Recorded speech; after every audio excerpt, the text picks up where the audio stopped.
all castes and people at all levels. We are working to make India a Vikasit Bharat by 2047. For achieving that goal, we need to improve people's capability and empower them. Previously, social justice was mostly a political slogan. For our government, social justice is an effective and necessary governance model. The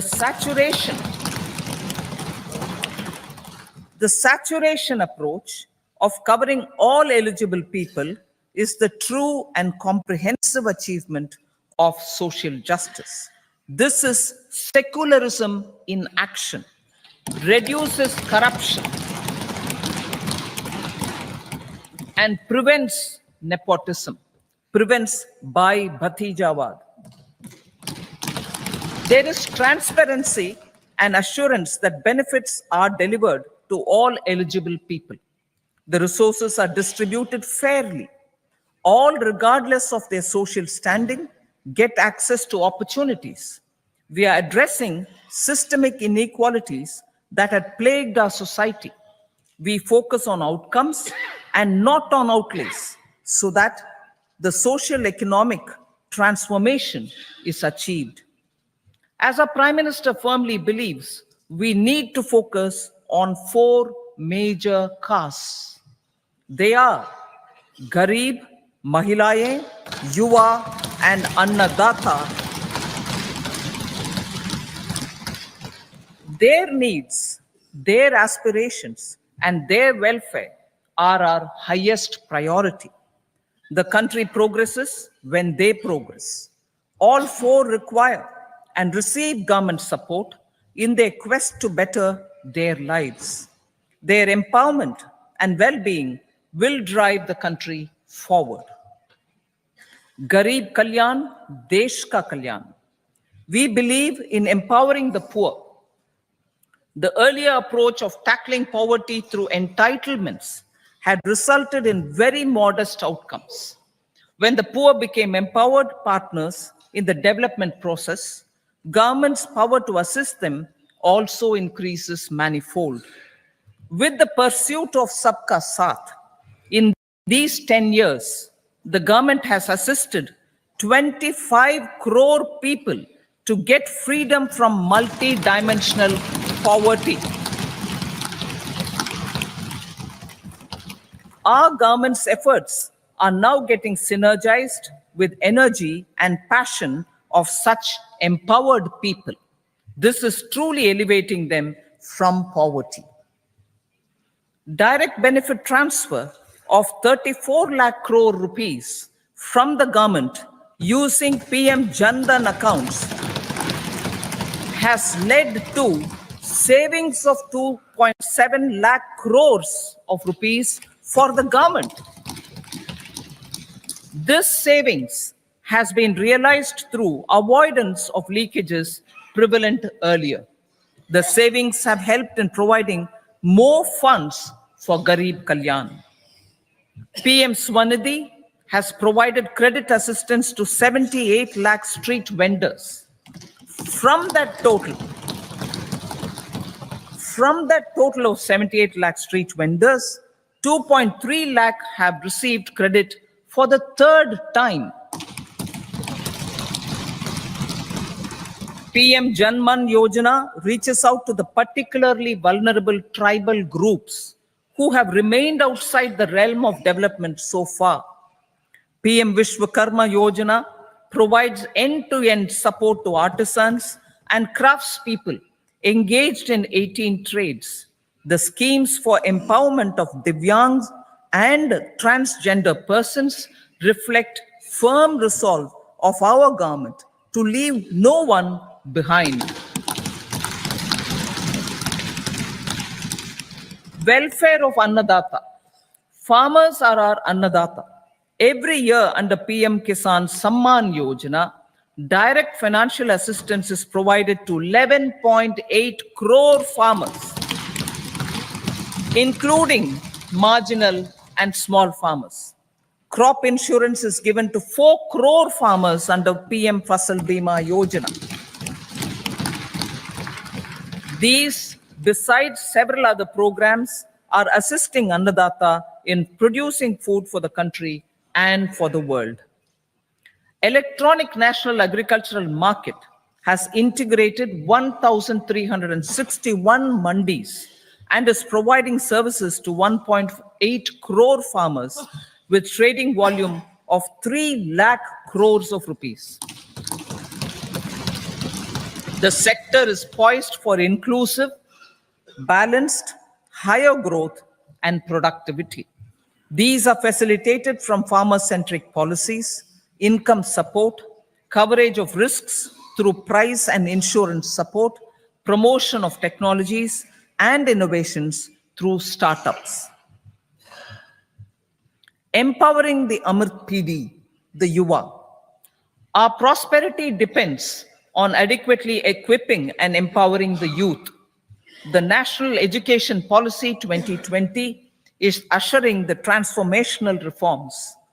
PM Schools for Rising India, PM Shri, are delivering quality teaching and nurturing holistic and well-rounded individuals. The Skill India mission has trained 1.4 crore youth, upskilled and reskilled 54 lakh youth, and established 3,000 new ITIs. A large number of institutions of higher learning, namely 7 IITs, 16 triple ITs, 7 IIMs, 15 AIMS, and 390 universities have been set up. PM Mudra Yojana has sanctioned 43 crore loans aggregating to 22.5 lakh crores of rupees for entrepreneurial aspirations of our youth. Besides that, Fund of Funds, Startup India, and Startup Credit Guarantee schemes are assisting our youth. They are also becoming Rozgar Data. The country is proud of our youth scaling new heights in sports. The highest ever medal tally in Asian Games and Asian Para Games in 2023 reflects a high confidence level.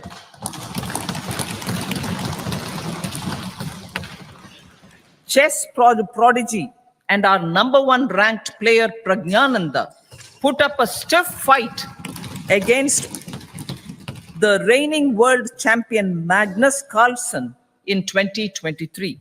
Today, India has over 80 chess grandmasters compared to little over 20 in 2010. Momentum for Nari Shakti. The empowerment of women through entrepreneurship, ease of living, and dignity for them has gained momentum in these 10 years. 30 crore Mudra Yojana loans have been given to women entrepreneurs. Female enrollment in higher education has gone up by 28% in 10 years. In STEM courses, girls and women constitute 43% of enrollment, one of the highest in the world. All these measures are getting reflected in the increasing participation of women in workforce.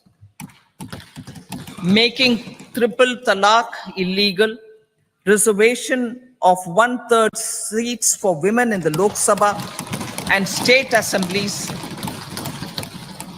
and giving over 70% houses under PM Awas Yojana in rural areas to women,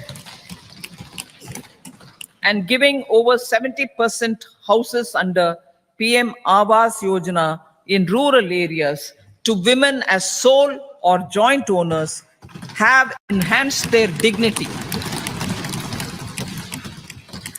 Exemplary track record of governance, development, and performance. Besides delivering on high growth in terms of gross domestic product, the government is equally focused on a more comprehensive GDP, that is, governance, development, and performance. Our government has provided transparent, accountable, people-centric, and prompt trust-based administration with citizen first and minimum government, maximum governance approach. The impact of all-round development is discernible in all sectors. There is macroeconomic stability, including in the external sector. Investments are robust. The economy is doing well. People are living better and earning better with even greater aspirations for future. Average real income of the people has increased by 50%. Inflation is moderate. People are getting empowered, equipped, and enabled to pursue their aspirations. There is effective and timely delivery of programs and of large projects. Economic management.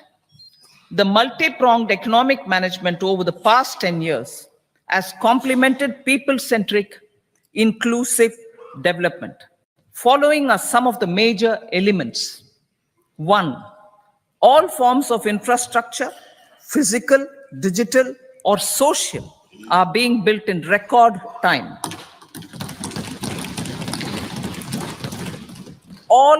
Number 2, all parts of the country are becoming active participants in economic growth.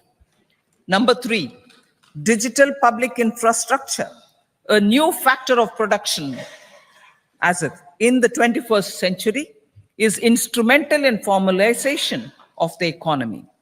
Number 4, goods and services tax has enabled one nation, one market, one tax. Tax reforms have led to deepening and widening of tax base. Number 5, strengthening of the financial sector has helped in making savings, credit, and investments more efficient.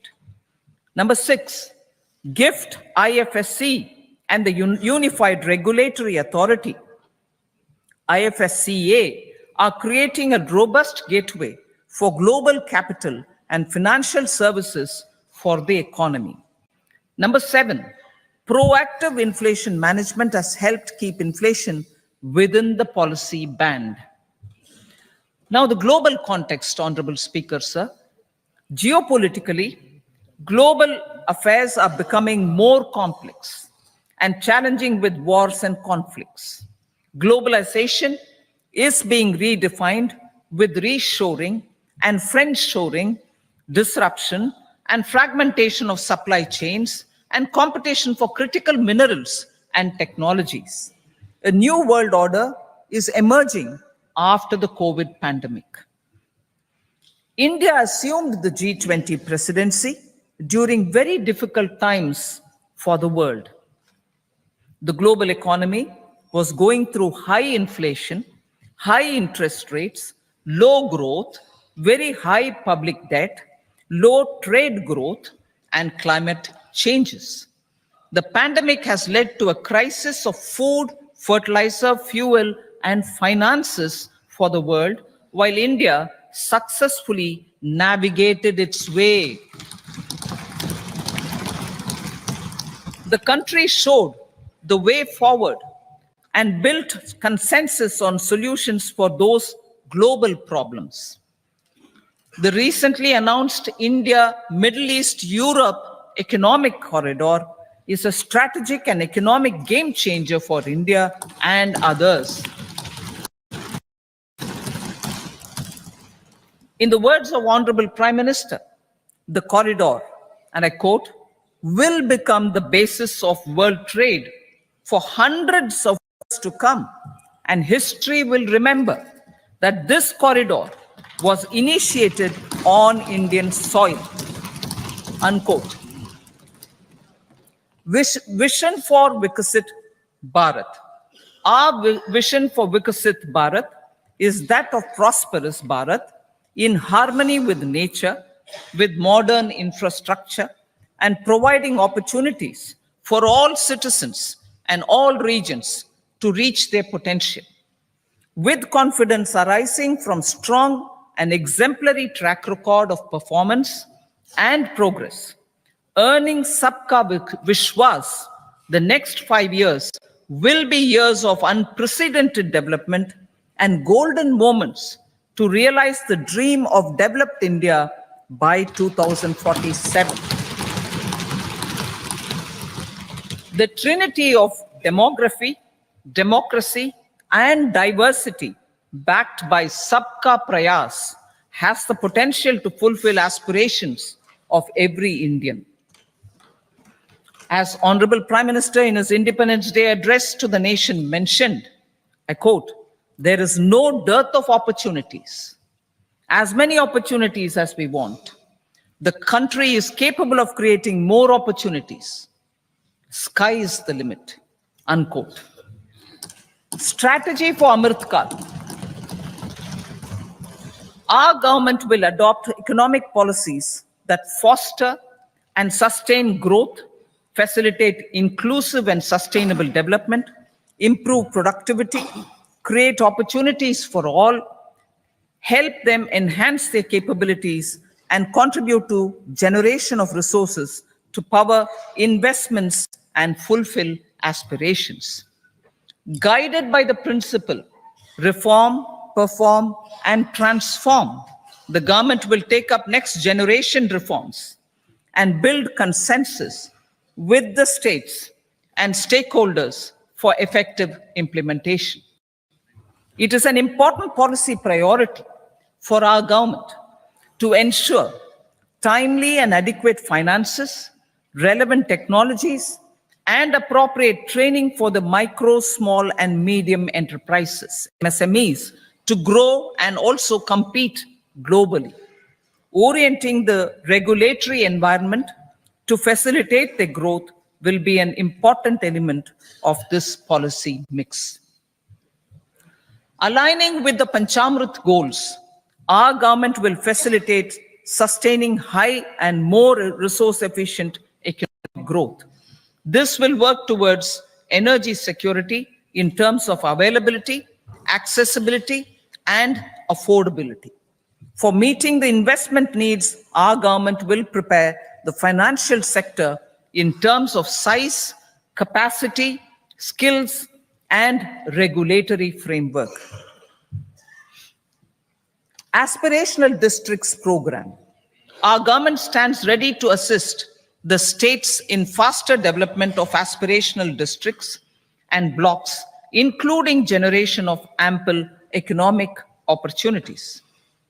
Development of the East. Our government will pay utmost attention to make the eastern region and its people a powerful driver of India's growth. PM Awas Yojana Gramin. Despite the challenges due to COVID, implementation of PM Awas Yojana Gramin continued, and we are close to achieving the target of 3 crore houses. 2 crore more houses will be taken up in the next 5 years to meet the requirement arising from increase in the number of families. Rooftop solarization and Muft Bijli. Through rooftop solarization, 1 crore households will be enabled to obtain up to 300 units free electricity every month. This scheme follows the resolve of Honorable Prime Minister on the historic day of consecration of Sri Ram Mandir in Ayodhya. Following benefits are expected. Savings up to 15 to 18,000 rupees annually for households from free solar electricity and selling the surplus to the distribution companies. Charging of electric vehicles. Entrepreneurship opportunities for a large number of vendors for supply and installation. Employment opportunities for the youth with technical skills in manufacturing, installation, and maintenance. Housing for middle class. Our government will launch a scheme to help deserving sections of the middle class, and I quote from Honorable Prime Minister's words, living in rented houses or slums or chawls and unauthorized colonies, unquote, to buy or build their own houses. Medical colleges. Several youth are ambitious to get qualified as doctors. They aim to serve our people through improved healthcare services. Our government plans to set up more medical colleges by utilizing the existing hospital infrastructure under various departments. A committee for this purpose will be set up to examine the issues and make relevant recommendations. Cervical cancer vaccination. Our government will encourage vaccination for girls in the age group of 9 to 14 years for prevention of cervical cancer. Maternal and child health care. Various schemes for maternal and child care will be brought under one comprehensive program for synergy in implementation. Upgradation of Anganwadi centers under Saksham Anganwadi and Poshan 2.0 will be expedited for improved nutrition delivery, early childhood care, and development. The newly designed U-Win platform for managing immunized and intensified efforts of Mission Indradhanush will be rolled out expeditiously throughout the country. Ayushman Bharat. Healthcare cover under Ayushman Bharat scheme will be extended to all ASHA workers, to all Anganwadi workers and helpers. Agriculture and food processing. The efforts of value addition in agriculture sector and boosting farmers' incomes will be stepped up. Pradhan Mantri Kisan Sampada Yojana has benefited 38 lakh farmers and generated 10 lakh employment. Pradhan Mantri Formalization of Micro Food Processing Enterprises Yojana has assisted 2.4 lakh SHGs and 60,000 individuals with credit linkages. Other schemes are complementing the efforts for reducing post-harvest losses and improving productivity and incomes. For ensuring faster growth of the sector, our government will further promote private and public investment in post-harvest activities, including aggregation, modern storage, efficient supply chains, primary and secondary processing and marketing and branding. Nano DAP.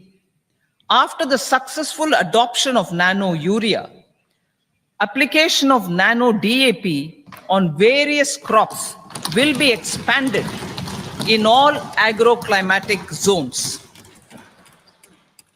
Atmanirbhar Oil Seeds Abhiyan.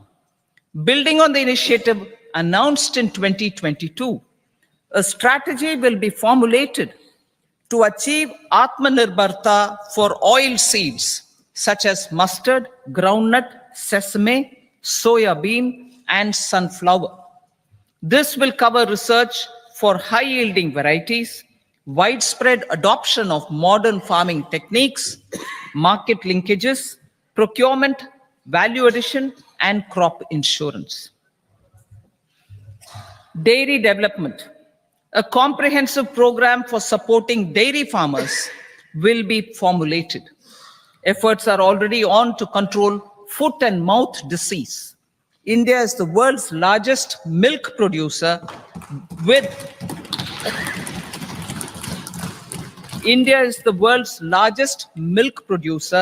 but with low productivity of milch animals. The program will be built on the success of existing schemes such as Rashtriya Gokul Mission, National Livestock Mission, and infrastructure development funds for dairy processing and animal husbandry. Matsya Sampada. It was a government which set up a separate department for fisheries, realizing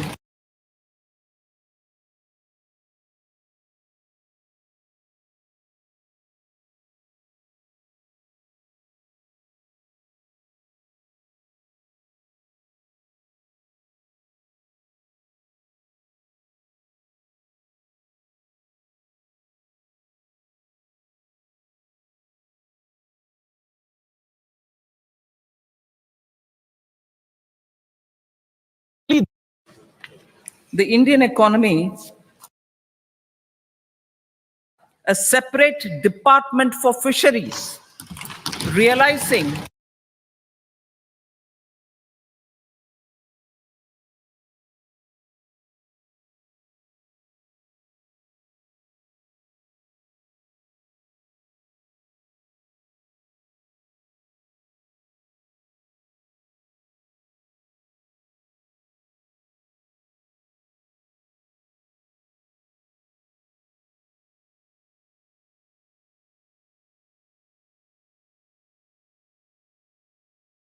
separate department for fisheries, realizing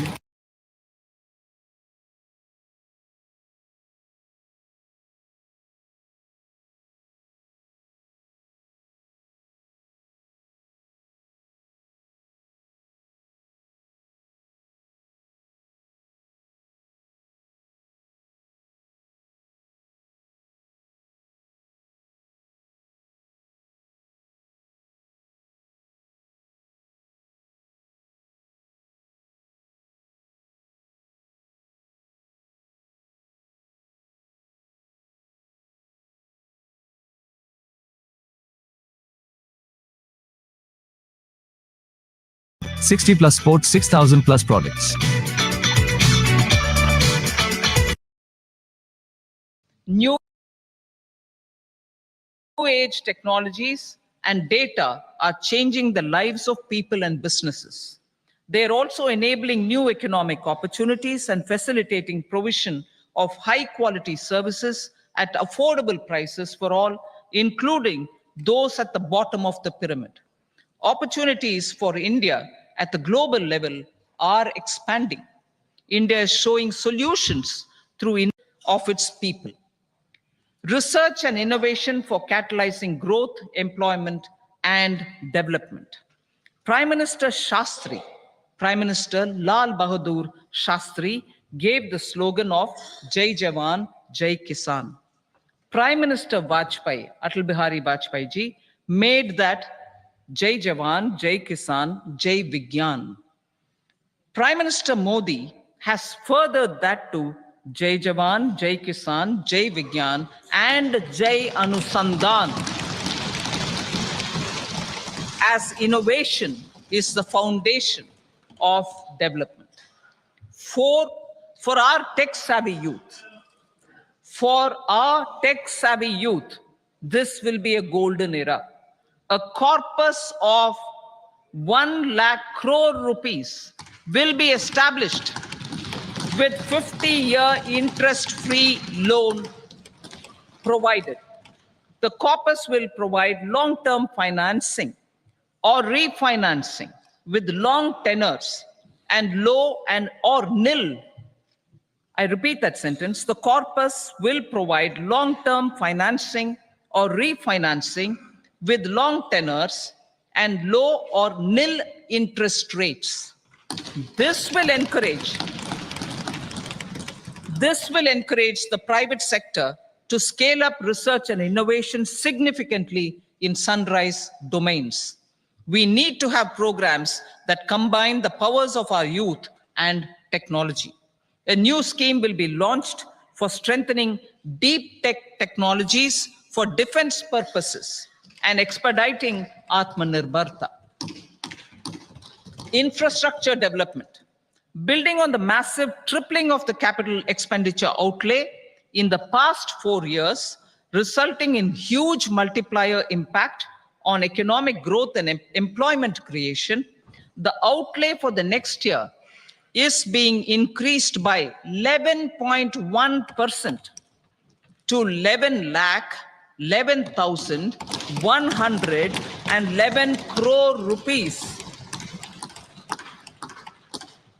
This would be 3.4% of our GDP.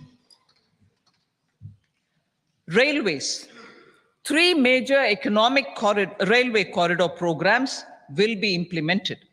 These are energy, mineral, and cement corridor. Number 2, port connectivity corridors. And number 3, high traffic density corridors. The projects have been identified under the PM Gati Shakti for enabling multimodal connectivity. They will improve logistics efficiency and reduce cost. The resultant decongestion of the high traffic corridors will also help in improving operations of passenger trains, resulting in safety and higher travel speed for passengers. Together with dedicated freight corridors, these 3 economic corridor programs will accelerate our GDP growth and reduce logistic costs.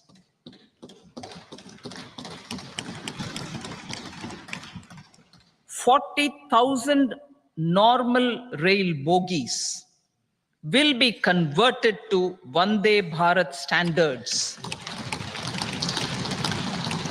to enhance safety, convenience, and comfort of passengers.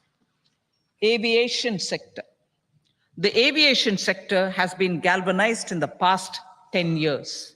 Number of airports have doubled to 149. Rollout of air connectivity to Tier 2 and Tier 3 cities under UDAN scheme has been widespread. 517 new routes are carrying a separate department for fisheries, realizing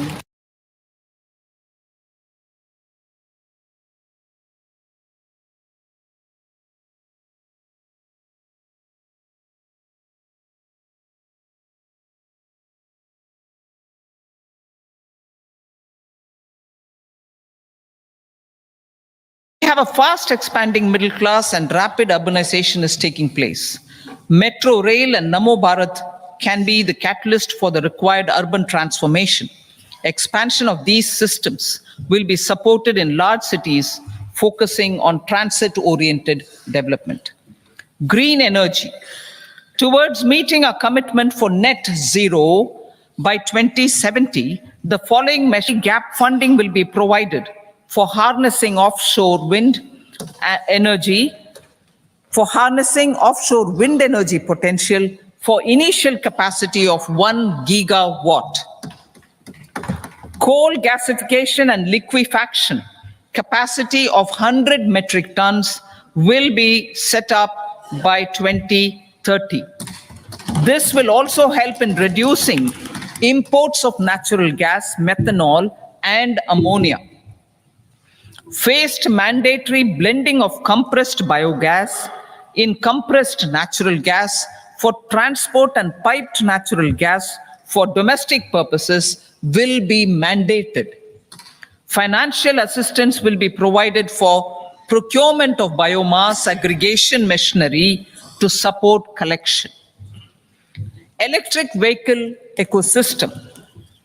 Our government will expand this and strengthen the e-vehicle ecosystem by supporting manufacturing and charging infrastructure. Greater adoption of e-buses for public transport networks will be encouraged through payment security mechanism. Biomanufacturing and biofoundry. For promoting green growth, a new scheme of biomanufacturing and biofoundry will be launched. This will provide environment-friendly alternatives such as biodegradable polymers, bioplastics, biopharmaceuticals, and bioagri inputs. This scheme will also help in transforming today's consumptive manufacturing paradigm to the one based on regenerative principles. Blue Economy 2.0. For promoting climate resilient activities for Blue Economy 2.0, a scheme for restoration and adaptation measures and coastal aquaculture and mariculture with integrated and multi-sectoral approach will be launched. Comprehensive development of tourist centers. The success of organizing G20 meetings in 60 places presented diversity of India to global audience. Our economic strength has made the country an attractive destination for business and conference tourism. Our middle class also now aspires to travel and explore. Tourism, including spiritual tourism, has tremendous opportunities for local entrepreneurship. States will be encouraged to take up comprehensive development of iconic tourist centers, branding and marketing them at global scale. A framework for rating of the centers based on quality of facilities and services will be established. Long-term interest-free loans will be provided to states for financing such development on matching basis. To address the emerging fervor for domestic tourism, Honorable Speaker, sir, projects for port connectivity, tourism infrastructure, and amenities will be taken up on our islands, including Lakshadweep. This will help in generating employment also. Promoting investments. The FDI inflow during 2014 to 23 was 596 billion US dollars, marking a golden era. That is twice the inflow during 2005 to 14. For encouraging sustained foreign investment, we are negotiating bilateral investment treaties with our foreign partners in the spirit of First Develop India. FDI is First Develop India. Reforms in the states for Vikasit Bharat. Many growth and development enabling reforms are needed in the states for realizing the vision of Vikasit Bharat. A provision of 75,000 crore rupees as 50-year interest-free loan is proposed this year to support those milestone-linked reforms by the state governments. Societal changes. The government will form a high-powered committee for an extensive consideration of the challenges arising from fast population growth and demographic changes. The committee will be mandated to make recommendations for addressing these challenges comprehensively in relation to the goal of Vikasit Bharat. Amrit Kal as Kartavya Kal. Our government stands committed to strengthening and expanding the economy with high growth and to create conditions for people to realize their aspirations.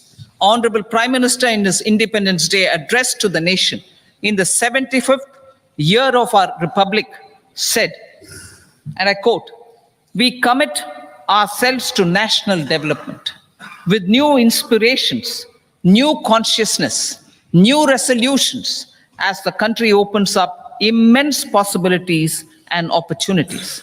It is our Kartavya Kal." Unquote. Every challenge of the pre-2014 era was overcome through our economic management and our governance. These have placed the country on a resolute path of sustained high growth. This has been possible through right policies, true intentions, and appropriate decisions.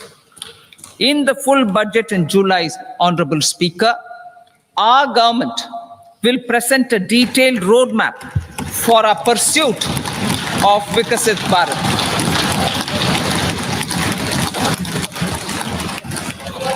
revised its estimates. Revised estimates of 2023-24. The revised estimate of the total receipts other than borrowings is 27.56 lakh crores of rupees, of which the tax receipts are 23.24 lakh crore rupees. The revised estimate of total expenditure is 44.90 lakh crore rupees. The revenue receipts at 30.03 lakh crore rupees are expected to be higher than the budget estimate, reflecting strong growth momentum and formalization in the economy. The revised estimate of the fiscal deficit is 5.8% of GDP, improving on the budget estimate, notwithstanding moderation in the nominal growth estimates. Budget estimates for 2024-25. Coming to the year 2024-25, the total receipts other than borrowings and total expenditure are estimated at 30.80 and 47.66 lakh crore rupees respectively. The tax receipts are estimated at 26.02 lakh crore rupees. The scheme of 50-year interest-free loan for capital expenditure to states will be continued this year with an outlay of 1.3 lakh crore rupees. We continue on the path of fiscal consolidation, as announced in my budget speech of 2021-22, to reduce fiscal deficit below 4.5% by 25-26. The fiscal deficit in 2024-25 is estimated to be 5.1% of GDP, adhering to that path. So the gross and net market borrowings through dated securities during 24-25 are estimated at 14.13 lakh crore rupees and 11.75 lakh crore respectively. Both will be less than that in 23-24. Now that the private investments are happening at scale, the lower borrowings by the central government will facilitate larger availability of credit for the private sector. Vote on account. I'll be seeking vote on account approval of the Parliament through the appropriation bill for a part of the financial year 2024-25. I will now move to part B. Honorable Speaker, sir, over the last 10 years, the direct tax collections have more than trebled and the return filers swelled 2.4 times. I would like to assure the taxpayers that their contributions have been used wisely for the development of the country and welfare of its people. I appreciate the taxpayers for their continued support. The government has reduced and rationalized tax rates.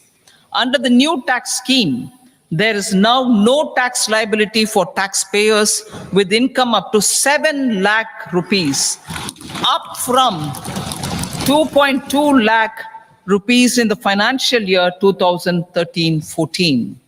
The threshold for presumptive taxation for retail businesses was increased from 2 crores to 3 crores. Similarly, the threshold for professionals eligible for presumptive taxation was increased from 50 lakh rupees to 75 lakh rupees. Also, corporate tax rate was decreased from 30% to 22% for existing domestic companies and to 15% for certain new manufacturing companies. Honorable Speaker, sir, in the last 5 years, our focus has been to improve taxpayer services. The age-old jurisdiction-based assessment system was transformed with the introduction of faceless assessment and appeal, thereby imparting greater efficiency, transparency, and accountability. Introduction of updated income tax returns, A new Form 26AS and pre-filling of tax returns have made filing of tax returns simpler and easier. Average processing time of returns has been reduced from 93 days in the year 2013-14 to a mere 10 days this year, thereby making refunds faster. Indirect taxation. By unifying the highly fragmented indirect tax regime in India, the GST has reduced the compliance burden on trade and industry. The industry has acknowledged the benefits of GST. According to a recent survey conducted by a leading consulting firm, 94% of industry leaders view the transition to GST as largely positive. According to 80% of the respondents, it has led to supply chain optimization, as elimination of tax arbitrage and octroi has resulted in disbanding of checkposts at the state and city boundaries. At the same time, tax base of GST more than doubled, and the average monthly gross GST collection has almost doubled to 1.66 lakh crores this year. States too have benefited. States' SGST revenue, including compensation released to states in the post-GST period of 2017-18 to 2022-23, has achieved a buoyancy of 1.22. In contrast, the tax buoyancy of state revenues from subsumed taxes in the pre-GST four-year period of 2012-13 to 2015-16 was a mere 0.72. The biggest beneficiaries are consumers, as reduction in logistic cost and taxes have brought down prices of most goods and services. We have taken a number of steps in customs to facilitate international trade. As a result, the import release time declined by 47% to 71 hours at inland container depots, by 28% to 44 hours at air cargo complexes, and by 27% to 85 hours at seaports over the last 4 years since 2019, when the national time release studies were first started. Tax proposals.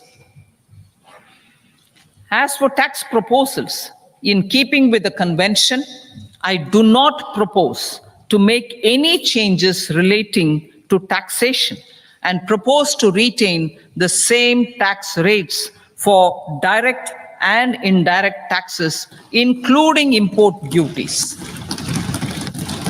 However, certain tax benefits to startups and investments made by sovereign wealth or pension funds, as also tax exemption on certain income of some IFSC units, are expiring on 31/3/2024.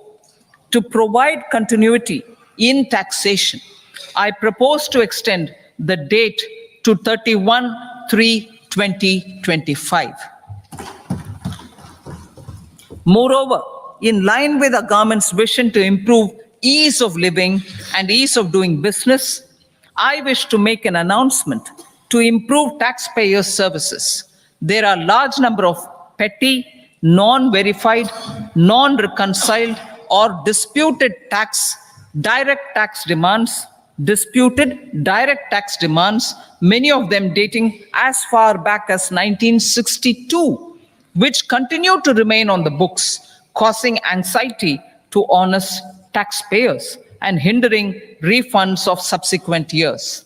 Honorable Speaker, sir, I propose to withdraw such outstanding direct tax demands up to 25,000 rupees pertaining to the period up to financial year 2009-10 and up to 10,000 rupees for financial years 2010-11 to 2014-15. This is expected to benefit about crore taxpayers, 1 crore taxpayers would benefit out of this. Economy then and now. In 2014, when our government assumed the reins, the responsibility to mend the economy step by step and to put the governance systems in order was enormous. The need of the hour was to give hope to the people, to attract investments, and to build support for the much needed reforms. The government did that successfully, following a strong belief of nation first. The crisis of those years has been overcome, and the economy has been put firmly on a high, sustainable growth path with all-round development. It is now appropriate to look at where we were then. I repeat, it is now appropriate to look at where we were then till 2014 and where we are now, only for the purpose of drawing lessons from the mismanagement of those years. The government will lay a white paper on table of the House.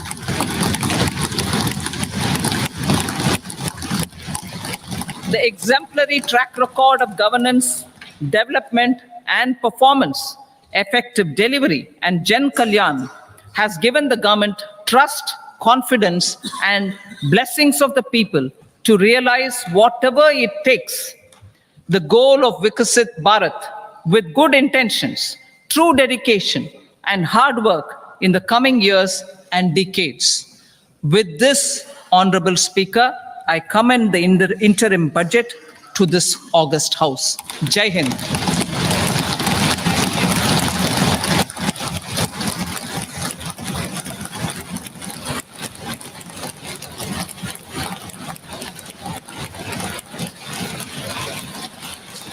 Item number 2 Shrimati Nirmala Sitharaman ji.